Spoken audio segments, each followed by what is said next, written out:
Octobre 1944. Une brume matinale enveloppait le lac Michigan, tandis qu'un convoi d'autocars kaki franchissait les portes du complexe River Rouge à Dearborn, Michigan. À l'intérieur se trouvaient 47 prisonniers de guerre allemands, capturés en Afrique du Nord et en Sicile. Des hommes convaincus de la victoire finale de leur patrie. Des rumeurs circulaient depuis des jours dans les baraquements du camp Custer, évoquant une visite exceptionnelle, mais rien ne les avait préparés à ce qu'ils allaient recevoir. Parmi eux se tenait Hermann Friedrich Weber, commandant de chars des campagnes africaines, et le lieutenant Hans Krüger, un jeune officier fait prisonnier au col de Casarino. Tous deux nourrissaient une foi inébranlable en la puissance industrielle allemande, persuadés que leurs usines produisaient les armes les plus modernes au monde, que leur génie technique surpassait tout rival et que le temps jouait encore en leur faveur. Ils allaient bientôt mesurer l'ampleur de leur erreur. L'usine River Rouge s'étendait sur 2000 acres, une cathédrale industrielle qui occupait 93 000 ouvriers à son apogée pendant la guerre. À mesure que les bus approchaient, Weber colla son visage à la vitre, embuant le verre de son souffle. La vue lui noua l'estomac. Le site semblait infini, avec des bâtiments à perte de vue reliés par des passerelles surélevées, des voies ferrées zigzagant entre d'immenses structures crachant de la vapeur dans l'air automnal. Il avait visité les usines Krupp à Essen avant la guerre, parcouru celle de Daimler-Benz à Stuttgart.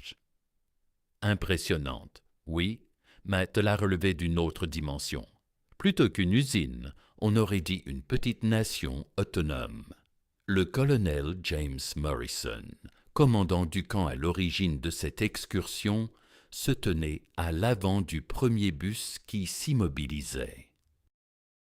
Grand, les cheveux grisonnants et le regard là après 2 ans à gérer des camps de prisonniers dans le Midwest, il avait soumis l'idée à ses supérieurs 3 mois plus tôt. Il estimait que confronter les officiers allemands à la réalité de la production américaine vaudrait tous les discours ou films pour la reconstruction d'après-guerre. Son projet avait été validé en un temps record jusqu'au ministère de la Guerre. Quelqu'un à Washington saisissait l'importance de briser les mythes. Les officiers allemands descendirent des bus en rang serré, leur discipline militaire intacte, malgré leur statut de captifs, vêtus d'uniformes modifiés sans insignes, mais sinon identiques à ceux de front. Ils repérèrent des soldats américains postés à intervalles réguliers, armes en bandoulière, mais regards vigilants. Une vingtaine de scardes pour 47 prisonniers. Un ratio presque décontracté en comparaison de l'Allemagne, où une telle troupe d'officiers ennemis aurait été sous haute surveillance. Morrison s'exprima en allemand correct, quoique à l'accent lourd. Il détailla les règles de sécurité, les zones accessibles, l'interdiction de toucher du matériel ou d'adresser la parole aux ouvriers sans autorisation. Puis il lâcha une phrase qui fit se regarder les Allemands. La production du jour se poursuivrait normalement. L'usine ne ralentirait ni ne s'arrêterait pour eux. Ils assisteraient à une journée ordinaire à River Rouge. Weber doutait fort. Les Américains devaient bien orchestrer la visite, ne montrer que le plus spectaculaire, gonfler les chiffres pour les impressionner. C'est ce qu'il aurait fait.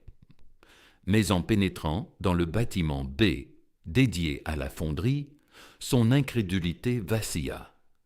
Le vacarme les frappa comme un mur sonore, Un grondement fait de mille bruits, choc de métal contre métal, sifflements hydrauliques, ronflement des creusets déversant du fer en fusion, cris des ouvriers dominant le tumulte. La chaleur était suffocante, émanant de fours géants alignés sur toute la longueur. Weber connaissait les fonderies, mais jamais à cette échelle. Il observa un creuset gros comme une maison basculée, versant du métal incandescent dans des moules filants sur un convoyeur sans fin. C'est l'histoire de cette simple visite d'usine qui pulvérisa les certitudes de dizaines d'officiers allemands, remodelant leur vision du conflit en 8 heures à peine. Et pourquoi la démonstration de la force industrielle américaine eut un effet psychologique aussi dévastateur qu'une offensive militaire. La précision était stupéfiante, chaque coulée synchronisée à la seconde près, chaque moule placé avec une exactitude parfaite. Leur guide dans la fonderie, un certain Robert Patterson, superviseur de production employé chez River Rouge depuis 18 ans, s'exprimait par l'intermédiaire d'un interprète, décrivant le procédé avec une fierté évidente. Cette unité fabriquait des blocs moteurs pour le bombardier B-24, précisa-t-il. Tous les jours, cette fonderie seule coulait de quoi équiper 60 moteurs d'avion complets. Les moules défilaient toutes les 45 secondes, sans relâche, 24 heures sur 24, 7 jours sur 7. Kruger, le plus jeune officier, effectua un rapide calcul mental. 60 moteurs par jour équivalaient à 1800 par mois. Et ce n'était qu'une section d'un seul bâtiment d'une unique usine. Il se pencha vers Weber et lui murmura son estimation. L'officier le plus âgé acquiesça sombrement. Lui aussi faisait ses comptes, confrontant ces chiffres à ce qu'il connaissait de la production allemande. La comparaison tournait à l'avantage américain. Ils traversèrent la fonderie, passant devant d'immenses machines qui fonctionnaient avec une intervention humaine réduite au minimum. Patterson indiqua que la majeure partie du processus était automatisée, repensée pour permettre à des ouvriers peu qualifiés de manier des équipements complexes. La pénurie de main-d'œuvre due à la mobilisation militaire avait stimulé l'innovation, affirma-t-il, aboutissant à un système capable de produire davantage avec moins de personnel que quiconque l'avait imaginé. Weber observa que nombre d'ouvriers étaient des femmes, certaines âgées, d'autres très jeunes. En Allemagne, on les aurait jugées inaptes à un travail industriel de précision. Pourtant, elle maniait ici des machines fabriquant des pièces aux tolérances de l'épaisseur d'un millième de pouce. La visite se poursuivit dans l'aciérie, un autre colosse où les matières premières entraient d'un côté pour ressortir en tôle finie de l'autre. La chaleur y était encore plus écrasante, et les officiers allemands reçurent des lunettes de protection contre l'éblouissante lueur de l'acier fondu. L'Oberleutnant K.L. Schneider, officier de la Luftwaffe, abattu au-dessus de la Tunisie, se laissa captiver par le laminoir. Des cylindres gigantesques aplatissaient des lingots d'acier en tôle avec une puissance qui faisait vibrer le sol sous leurs pieds. Les tôles passaient successivement dans des rouleaux de plus en plus étroits, chaque passage affinant l'épaisseur jusqu'à obtenir des plaques minces et uniformes, aussitôt découpées à la dimension par des cisailles automatiques. Le responsable des lieux, un homme corpulent nommé Frank Novak, expliqua que cette aciérie traitait 800 tonnes d'acier par jour. Ce chiffre n'évoquait rien pour Schneider, jusqu'à ce que Novak précise qu'il correspondait à la matière nécessaire pour environ 130 chars moyens, si on l'avait voulu. Bien sûr, ajouta Novak avec un léger sourire. Il produisait en réalité des pièces d'avion et des carrosseries de camions, mais la capacité était adaptable à n'importe quel besoin. Schneider frissonna malgré l'étouffante chaleur. 130 chars équivalents par jour, issus d'un seul laminoir d'une seule usine. La production totale de chars allemands pour tout 1944 n'atteindrait probablement pas 6000 unités. Cette installation, reconvertie en production blindée, pourrait théoriquement égaler ce total en 45 jours à peine. Ces chiffres étaient accablants. Ils firent une pause déjeuner dans une immense cantine accueillant 3000 ouvriers. Les officiers allemands reçurent le même repas que les Américains. Du poulet rôti, des pommes de terre, des légumes frais, du pain et du café. Du vrai café, nota Weber, pas l'ersatz habituel en Allemagne. Il observa les ouvriers américains défiler au comptoir, choisissant parmi plusieurs options. Les portions étaient copieuses, la qualité bien supérieure à celle des cantines militaires allemandes. En face de Weber se trouvait le major Wilhelm Richter, un officier plus âgé ayant commandé un régiment d'infanterie en Sicile.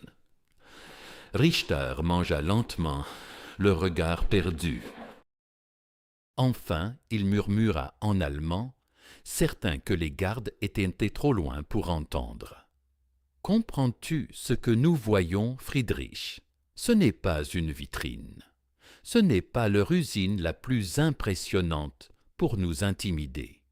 C'est leur quotidien, c'est leur norme. » Weber hocha la tête, la gorge nouée, incapable de répondre. Il commençait à saisir, et cette prise de conscience était amère.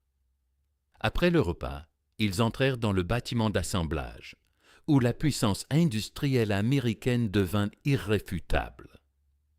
L'édifice s'étendait sur près d'1 mile, un vaste espace continu interrompu seulement par des piliers de soutènement. Au centre serpentait la chaîne principale d'assemblage, mais le terme semblait réducteur. C'était plutôt un fleuve de production, un courant ininterrompu de véhicules à demi achevés glissant devant des centaines de postes de travail, où chaque équipe ajoutait ses pièces dans une séquence parfaitement orchestrée, sans jamais ralentir, hésiter ou s'arrêter. Leur guide était Thomas Chen, un ingénieur de production qui avait contribué à concevoir le système d'assemblage actuel. Âgé d'une trentaine d'années, Chen débordait d'un enthousiasme qui rappelait douloureusement à Weber son propre fils. Par l'intermédiaire de l'interprète, il exposa avec ferveur la philosophie de la chaîne de montage.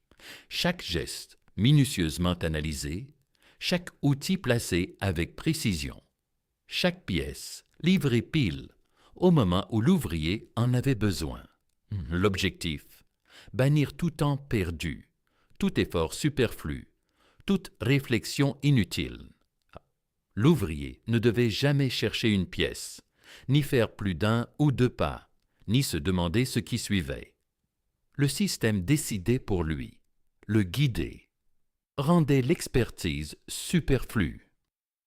Weber observa une zone où l'on installait les moteurs.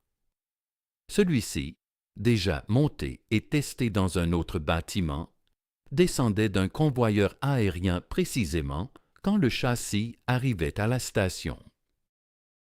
4 ouvriers, d'une précision rodée, fixèrent et raccordèrent le moteur en moins de 3 minutes. Puis le châssis avança, et un nouveau moteur s'abaissa pour le véhicule suivant. Le rythme était fascinant, automatique, impitoyable, Combien de véhicules cette ligne produit-elle par jour? Demanda l'un des officiers allemands. Chen consulta son presse-papier. Cette ligne tourne actuellement à 473 camions terminés par jour, répondit-il. Nous visons les 500 d'ici la fin du mois. Nous avons des lignes similaires dans nos autres bâtiments pour les jeeps, les voitures de commandement et des véhicules amphibies. Le silence des officiers allemands était assourdissant. Krüger se mit à calculer malgré lui. 473 camions par jour équivalent à plus de 14 000 par mois pour cette seule ligne. La production automobile militaire totale de l'Allemagne atteignait peut-être 4 000 unités mensuelles, tous types et toutes usines confondues. Cette unique chaîne, dans cette unique usine, surpassait de 3 fois et demi l'effort national entier. Mais Chen n'en avait pas terminé. Il les mena sur une plateforme d'observation dominant plusieurs lignes parallèles. De là, on distinguait 4 flux de production distincts, chacun fabriquant des véhicules différents, tous au même train d'enfer. Chen indiqua divers bâtiments visibles par les fenêtres. Celui-là fabrique les moteurs, dit-il. Celui-ci, les transmissions et les essieux. Plus loin, les composants électriques. Au nord, les pneus. Plus de 25 000 par jour. Tout ce qui sert à la production automobile est réalisé sur place, dans des installations intégrées. Schneider, l'officier de la Luftwaffe, interrogea sur les avions. Chen sourit. « Nous n'assemblons pas d'avions complets ici, précisa-t-il. Mais nous fournissons des pièces pour plusieurs modèles. Nos moteurs équipent les programmes B-24 et B-17. Nous réalisons environ 90% des moulages en aluminium pour le chasseur P-47 et des trains d'atterrissage pour divers types d'appareils. Combien de moteurs d'avion par mois? Insista Schneider. Chen vérifia ses notes. Actuellement environ 5 000 unités mensuelles, dit-il. Nous devrions atteindre 6 000 au printemps. Schneider eut le vertige. 5 000 moteurs d'avion par mois dans une seule usine. La production allemande totale ne dépassait guère 3 000 par mois. Tous constructeurs réunis. La Luftwaffe qu'il avait servi, qu'il tenait pour invincible, était submergée par un rapport de 3 contre 1 et plus encore. Et ce n'était que les moteurs. La fabrication réelle d'avions en Amérique devait être encore plus écrasante. La visite se poursuivit tout l'après-midi, chaque nouveau secteur dévoilant une facette supplémentaire de ce colossal système productif.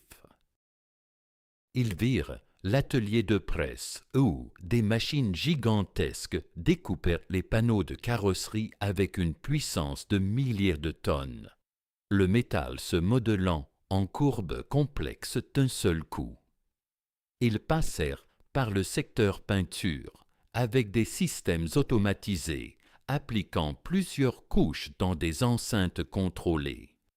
Les vapeurs aspirées par une ventilation brassant plus d'air que certains bâtiments allemands entiers. Ils traversèrent l'usine de verre, où des milliers de vitres étaient coulées aux dimensions exactes, testées rigoureusement avant d'acheminer vers les chaînes. Mais au-delà de l'ampleur, ce qui stupéfiait et terrifiait les officiers allemands, c'était l'intégration parfaite. Chaque étape alimentait la suivante avec un minimum d'intervention humaine. Les matières premières arrivaient par rail et par bateau via la Rouge River. Elles étaient fondues et laminées sur site. Les matériaux transformés allaient aux ateliers de formage pour être découpés, pliés, Usiner. Les pièces finies convergeaient vers les zones d'assemblage pour former des produits achevés, qui quittaient l'usine à un rythme inimaginable, jusqu'à ce qu'on le voie de ses yeux. Le major Richter se mit à discuter avec un ouvrier américain durant une courte pause de la visite. L'homme, la cinquantaine, arborait des mains calleuses et un regard vif. Via l'interprète, Richter s'enquit de la durée de son emploi à l'usine. « Depuis 1936, répondit l'ouvrier. 8 ans. Et avant la guerre, que fabriquait cette usine? Des automobiles, précisa l'Américain, des voitures particulières pour le grand public. Nous en sortions 7000 par bonne semaine. Au déclenchement du conflit, nous avons reconversé les chaînes pour la production militaire. Cela a pris environ 4 mois pour tout réaménager. Aujourd'hui, nous produisons ce dont le pays a besoin, insista Richter. Et les ouvriers, soutiennent-ils cette fabrication? Travaillent-ils de leur plein gré? L'Américain le dévisagea avec une sorte de compassion. « Nous bossons parce que nos fils et frères sont au front, murmura-t-il. Chaque camion assemblé, chaque moteur achevé, représente un outil de plus pour les ramener sains et saufs. Nous faisons des heures sup, non par contrainte, mais par choix, car c'est notre façon de participer à l'effort de guerre. » Cette réplique perturba Richter plus que tous les chiffres de production. En Allemagne, on boostait la cadence par la coercition, le travail forcé, la peur des sanctions. Ici, on y parvenait par engagement volontaire, par des ouvriers convaincus par leur tâche. Il ignorait quel système était le plus rentable, mais il pressentait avoir sous les yeux la réponse. Tandis que l'après-midi avançait, Weber repéra un autre élément qui le frappa profondément. L'usine n'opérait pas à plein régime. Des postes de travail restaient inoccupés. Des tronçons de chaînes d'assemblage pouvaient accueillir plus de personnel.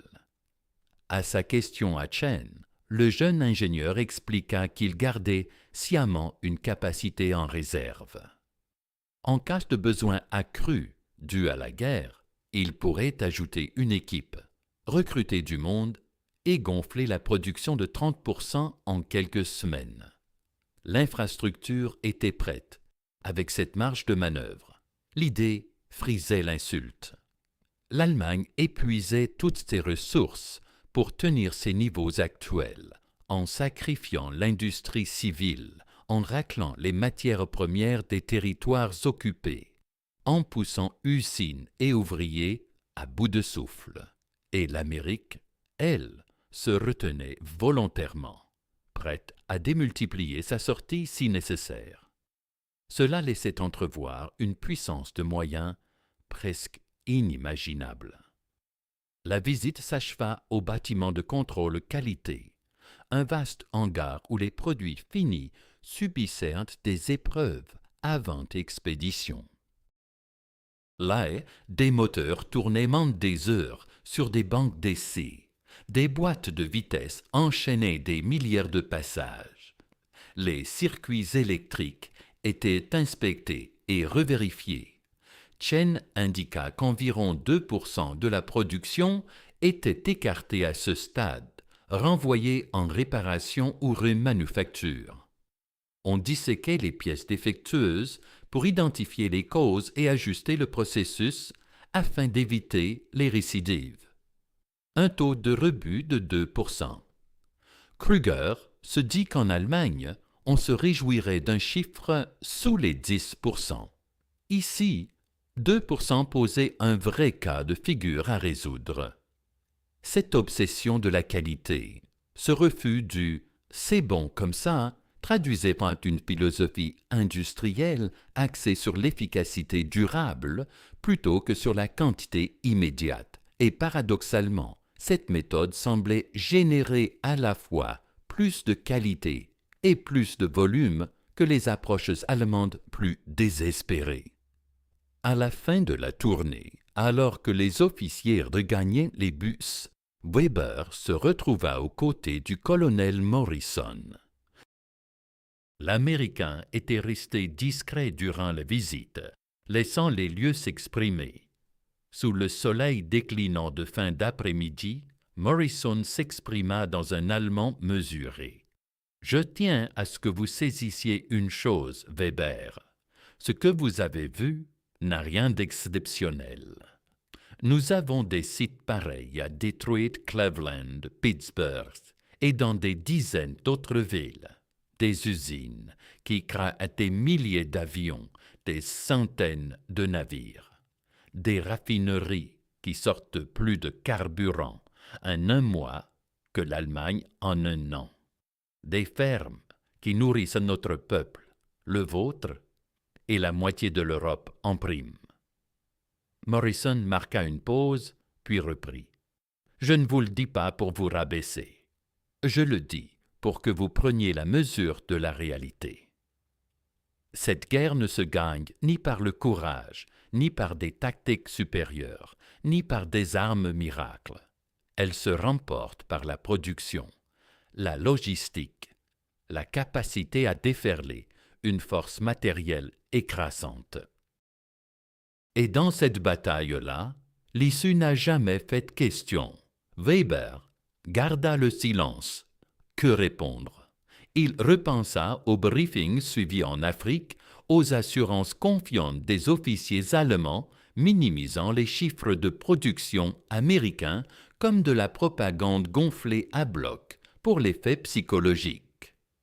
Il se remémorait les rapports du renseignement qui affirmaient que le matériel américain était médiocre, du bric-à-brac produit en série, incapable de rivaliser avec l'excellence de l'ingénierie allemande.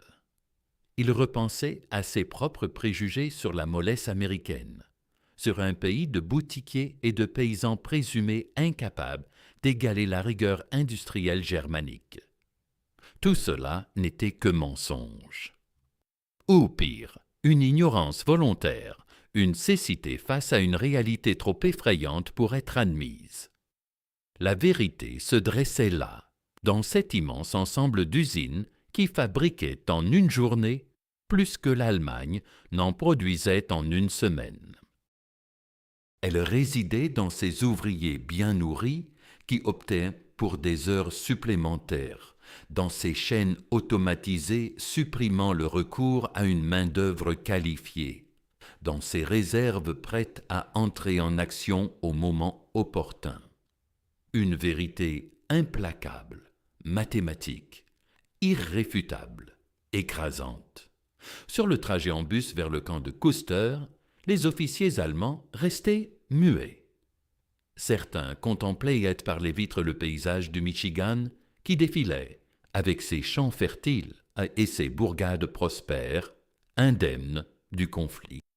D'autres gardaient les yeux fermés, digérant ce qu'ils venaient au Descartes de découvrir.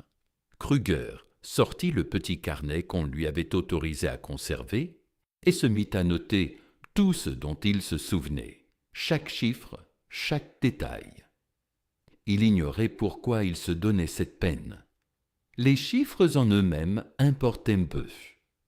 Ce qui comptait, c'était l'ensemble, l'impression irrésistible d'un système invincible face à la volonté, au courage ou même au génie tactique.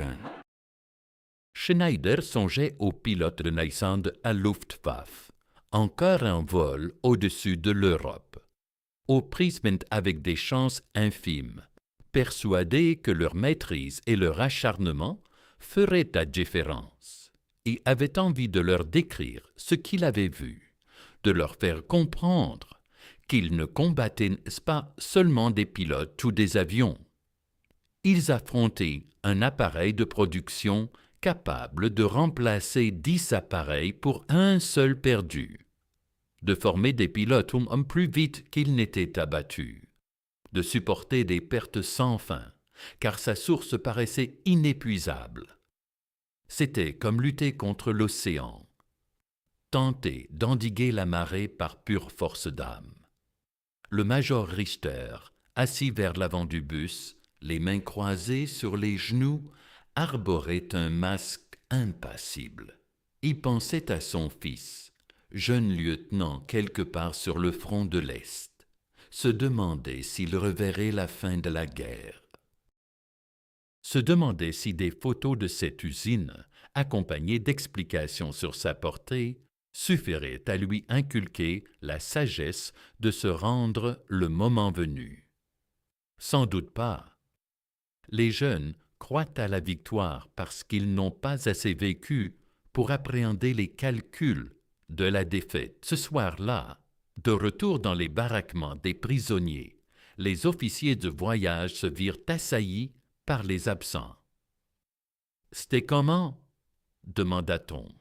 « Qu'avez-vous vu ?» Weber tenta de relater, butant sur des mots trop faibles pour rendre compte de l'ampleur du spectacle. Il évoqua les chiffres, les cadences de production, l'étendue des installations.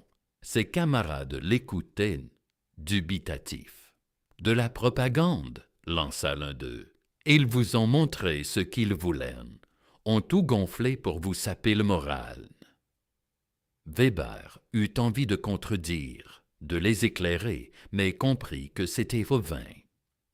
Les convictions ne basculaient pas sur des données ou des preuves. Elles évoluent par l'expérience cumulée.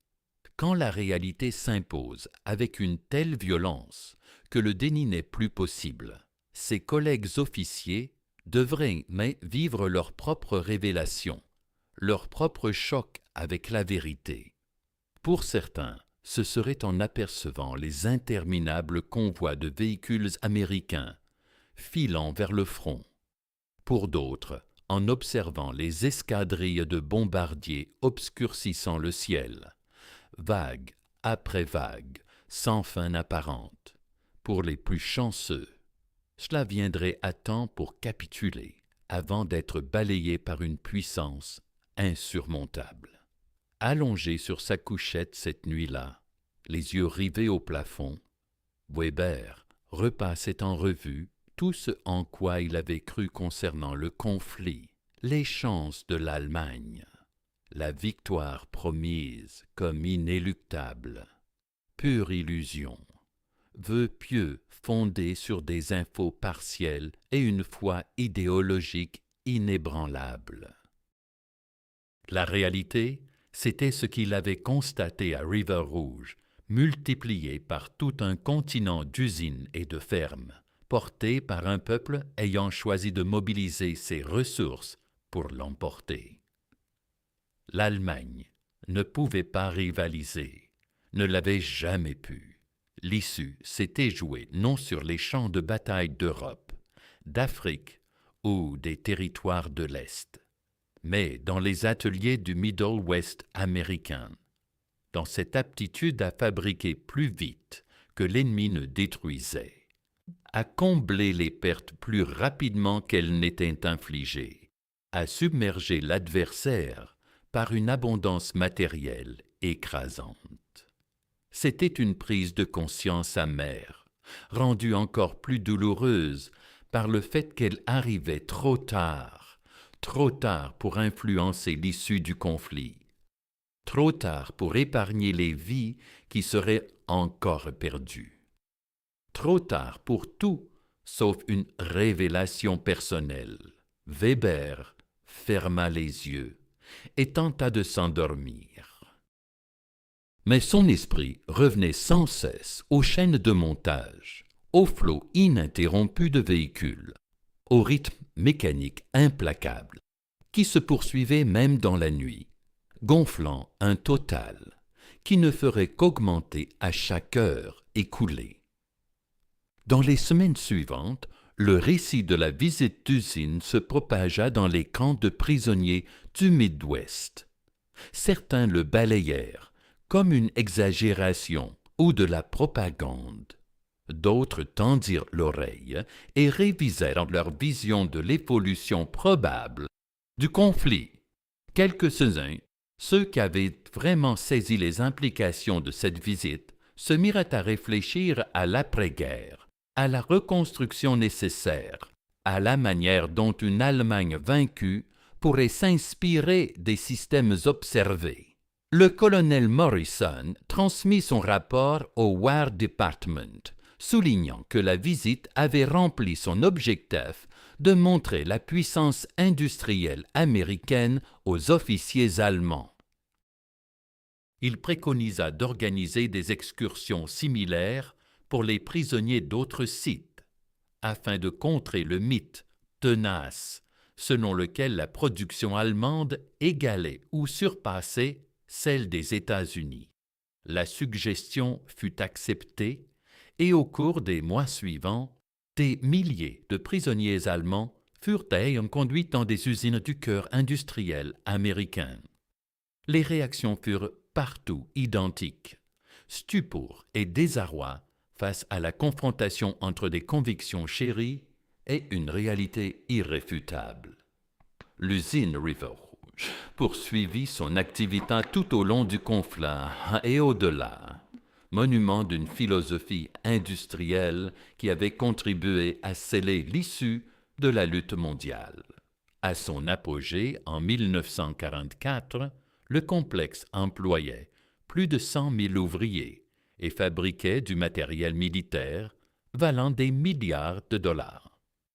Il produisait des chars, des moteurs d'avions, des véhicules et des pièces qui intervenaient dans presque tous les domaines de l'effort de guerre américain. Et où il le faisait avec une fiabilité et une régularité permettant de planifier les opérations sur des calendriers de production prévisibles, en étant certain que le matériel requis serait là le moment venu. Après la fin du conflit, certains officiers allemands, ayant visité River Rouge, rentrèrent chez eux pour participer à la reconstruction de l'industrie dévastée. Ils rapportaient des leçons tirées de leurs observations, des idées sur l'automatisation, l'intégration et le contrôle qualité, qui transformeraient la fabrication allemande dans les décennies à venir. Weber lui-même devint conseiller pour une entreprise automobile allemande, mettant en œuvre les principes qu'il avait relevés durant ses 8 heures au Michigan. Il n'évoqua jamais publiquement la visite, ni le instant où il avait compris que le conflit était perdu. Mais il garda cette certitude jusqu'à la fin de ses jours.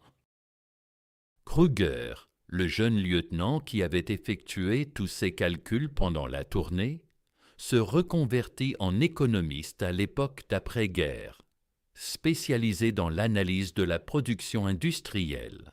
Ses carnets du camp de prisonniers, remplis de notes et de chiffres issus de la visite, servirent de fondement à plusieurs articles académiques sur les capacités manufacturières comparées pendant les années de conflit. Il estima que le déficit de production allemand était encore plus prononcé que ne le rapportent la plupart des chroniques historiques, que l'écart était si colossal qu'aucune habileté tactique ou génie opérationnel n'aurait pu le combler. Le complexe River Rouge lui-même connut de multiples évolutions au fil des décennies suivantes. Des secteurs fermèrent, rouvrirent, se modernisèrent, changèrent d'usage, mais l'essence du lieu perdura.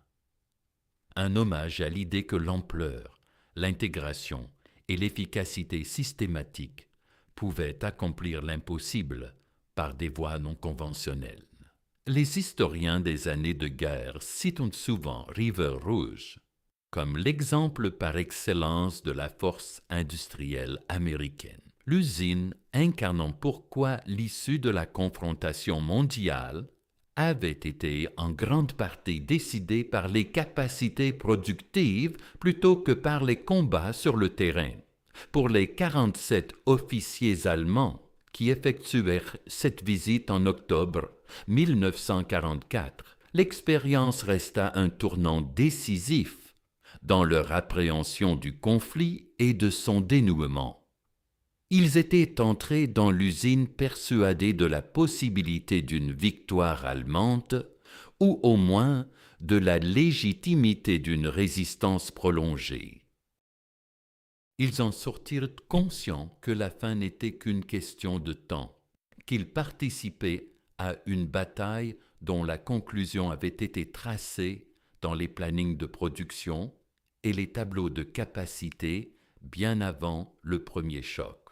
Ce n'était pas un savoir agréable, mais il était vrai, et la vérité exerce un poids qu'on ne peut ignorer indéfiniment. La leçon de Rivière Rouge dépassa les personnes qui l'avaient vécue directement. Cette leçon révélait la quintessence des conflits industriels modernes. La dure réalité selon laquelle les guerres entre nations industrialisées se règlent en fin de compte par la capacité de production, et non par le courage, le talent ou même le génie stratégique. Le camp capable de fabriquer davantage, plus rapidement, avec une meilleure qualité et une plus grande régularité, l'emporte inévitablement, quel que soit le passé, les revers temporaires ou les défaites tactiques. C'est cette vérité que les stratèges américains avaient saisie dès le départ, expliquant leur investissement massif dans l'expansion des capacités productives bien avant leur entrée en guerre. Et c'est cette même leçon que les officiers allemands assimilaient trop tardivement au cœur d'une usine du Michigan, noyés dans le vacarme assourdissant d'un système de production tournant 24 heures sur 24, 7 jours sur 7, à assembler les instruments qui scelleraient la défaite de leur patrie. L'ironie de la situation ne leur échappait pas. Ayant parcouru des milliers de kilomètres depuis les champs de bataille où ils s'étaient ébattus, ils prenaient conscience que le véritable théâtre des opérations se trouvait ici, en des lieux comme celui-ci, où l'issue se décidait entre ouvriers, machines des chaînes de montage que la plupart des soldats n'avaient jamais aperçues ni comprises. L'impact psychologique de cette révélation était incommensurable. Pour ces officiers militaires de carrière, formés à raisonner en termes de tactique et de stratégie, réaliser que ces éléments devenaient secondaires face à une supériorité matérielle écrasante représentait un choc dévastateur. Cela remettait en cause non seulement l'issue de ce conflit précis, mais l'ensemble du cadre conceptuel par lequel ils concevaient la guerre et la puissance nationale. Certains s'adaptaient à cette nouvelle vision, l'intégrant à leur réflexion et à leur carrière d'après-guerre. D'autres la repoussaient, s'accrochant à des justifications qui sauvegardaient leur foi en la primauté du savoir-faire militaire et de la volonté. Mais aucun n'arrivait à effacer de leur mémoire ce qu'ils avaient vu, à oublier l'instant où les écailles leur étaient tombées des yeux et où ils avaient saisi la véritable essence du combat auquel ils avaient participé. C'est ainsi que s'achève notre récit.